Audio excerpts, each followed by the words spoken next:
Hello investors. So 2 days back RBI has reduced the repo rate from 5.5 to 5.25, a 0.25% or 25 basis point reduction. RBI governor or the monetary policy clearly states that they have no issue with the falling rupee and they are not currently concentrating on that but only bothered about the growth. Despite an unfavorable and challenging external environment, the Indian economy has shown remarkable resilience.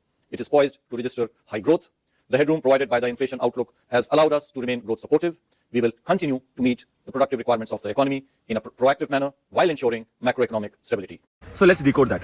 So first you should understand what is repo rate. Repo rate is nothing but central bank, which is our RBI, is considered as the bank of banks. So they lend at a particular rate to all the banks. So all the bank doesn't have money, so it has to lend from the main bank, which is RBI. So RBI gives the money at a percentage interest rate to the other banks, say SBI, SDFC, etc.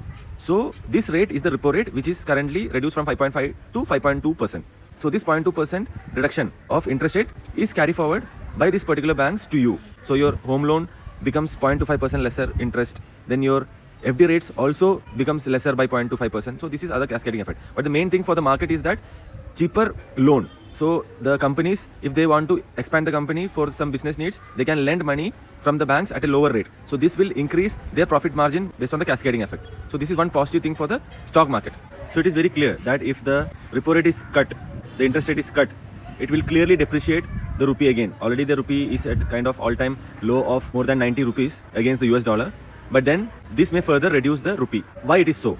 There are mainly three reasons for that.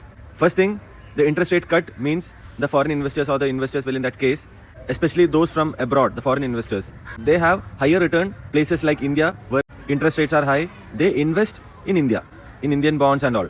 So if this interest rate is cut, then the returns from the bonds also goes down. So is the case with the treasury bills as well. So because of that, the investors has a tendency to sell off. Selling off means they will sell off and take out the dollar away. So again, this will depreciate the rupee. That is case one. Now, the second thing is that as you are creating more liquidity, because the repo rate reduced means interest rate reduced, so this will lead to more rupee supply into the market. So more rupee supply means if the demand is not increasing and if the supply is more, then also the rupee depreciates, the demand supply game. Third thing is, now that RBI has reduced the interest rate, this is seen by many of the investors as a sign that the economy is not doing well. So they are trying to put in liquidity into the system and push the economy. So people think that currently the economy is not doing good, so this is not good for him as an investor. So he has a tendency to sell off the investments and get out of India. So again, this will lead to depreciation in rupee. So these three things mainly, which is a cascading effect on reduced interest rate, will further reduce the rupee strength against US dollar. See you next video. Till then, happy investing.